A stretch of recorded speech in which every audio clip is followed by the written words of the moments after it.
Shalom. Call hello. Yahweh Shemel Shabbat Hashim Kodash. Double honors to the elder apostles and elder bishops of GMS, even the others again before them that taught us his truth. Shalom and salutations to all the brothers up pushing the word in truth and in sincerity, the hopeful elect tabernacle of David. To Aqua that are listening and being a pillar of rest, the 144,000 1/3, the hopeful elect of Israel, the brother slash elder. And this is the WW3 Daily Update. Shalom and salutations to you all. We're going to start with the Oreshnik. What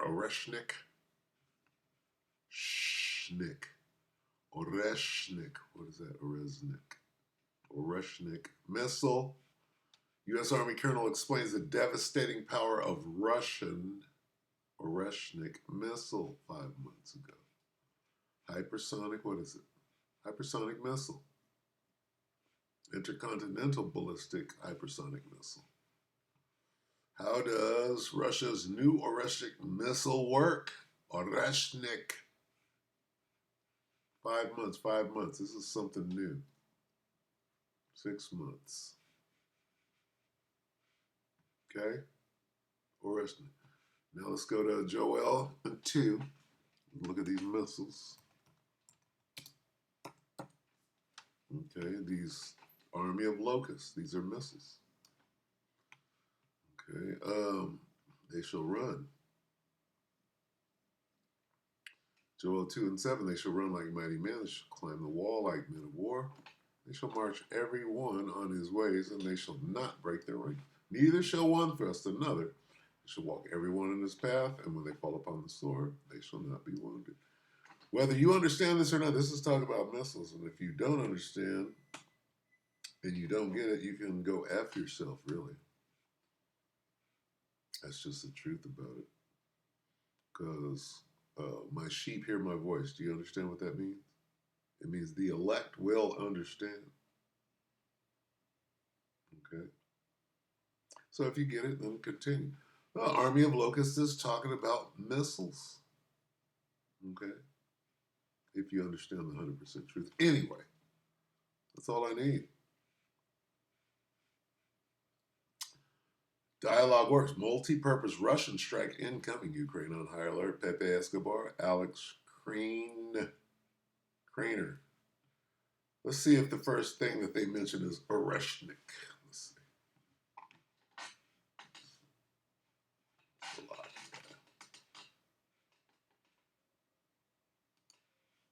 Let's see from the top here. Oh, Oreshnik. Slovakia.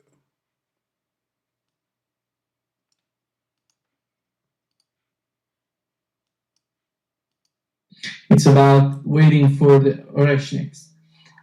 What are you trying to say in this article? And you've mentioned the situation in Russia in the aftermath during the attacks. Yes.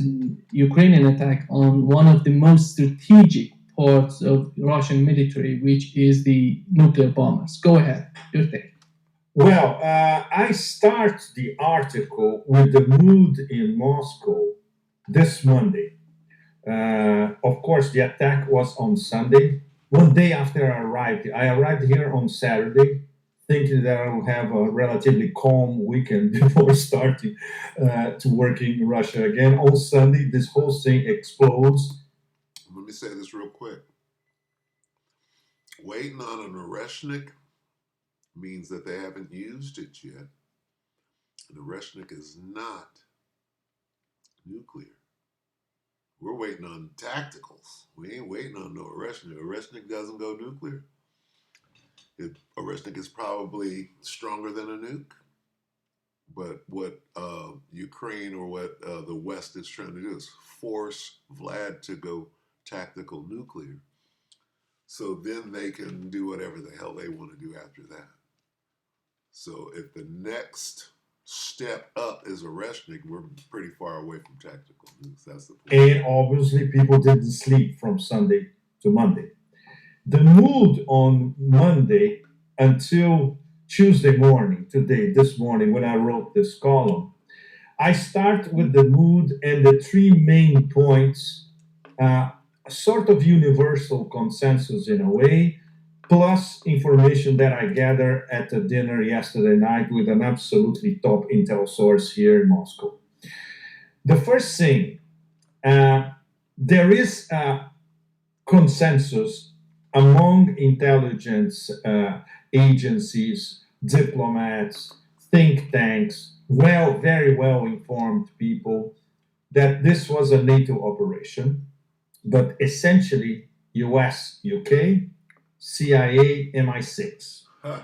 What American nobody English. knows for sure is which CIA and which MI6. Was it straight from the top, or deep state. or were rogue factions working inside the CIA and inside the MI6, talking, of course, obviously, their dialogues, their underground dialogues? All the same. And of course, Ukraine was a mere executor, not very competent, as it took a while to ascertain. There were 5 bases were supposed to be attacked, and in the end, only 2 were attacked.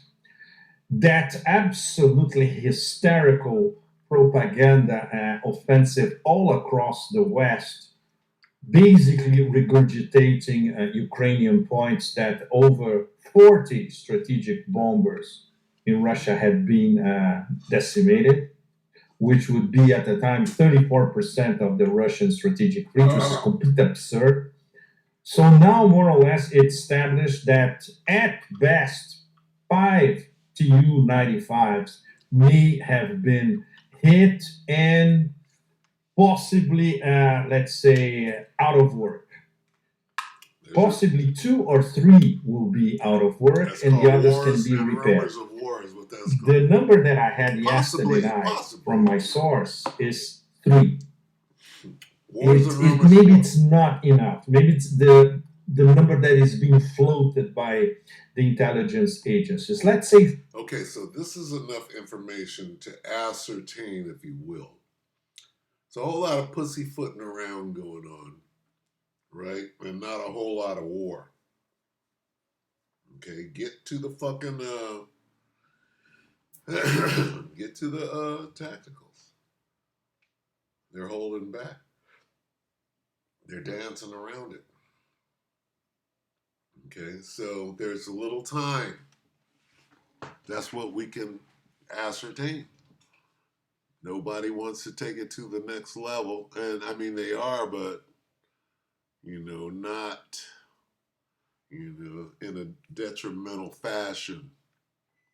Okay, they're kind of just, tit for tat and not any meaningful escalation, to where this thing is eventually going, which is to nukes. So, yeah. Let's see. How do we? What he did try to put together was, without saying it, is that it's the United States. He said, and Great Britain, but that's still the United States that is fighting against Russia. So, and what I'm saying is that's directly in line with the scriptures. So, I'll quote this real quick. I will stir up the Medes against them, the Babylonians. So that's telling you who the fight is. All right? And yeah, for good measure. Let's get this. Because it's inevitable that there's going to be a world war. Okay, the same hour was there a great earthquake. That great earthquake is those missiles falling. What happens before those missiles fall? A miraculous event. Okay?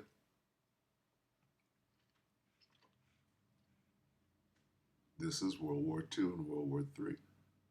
Revelation 11 and 12. And they heard, it's a lot. Revelation 11 and 14. The second woe is past, and behold, the third woe cometh quickly. The third woe is World War III. The second woe is World War II. Coming very quickly. What is the result of that? That great earthquake is when they call MAD, mutually assured destruction, comes. Okay? Right before that, the extraction. But we're qualifying all of it, all right, including World War III that you're looking at right now. Oh no, it's not. They're going to work it out. No, they're not going to work it out. It's coming quickly.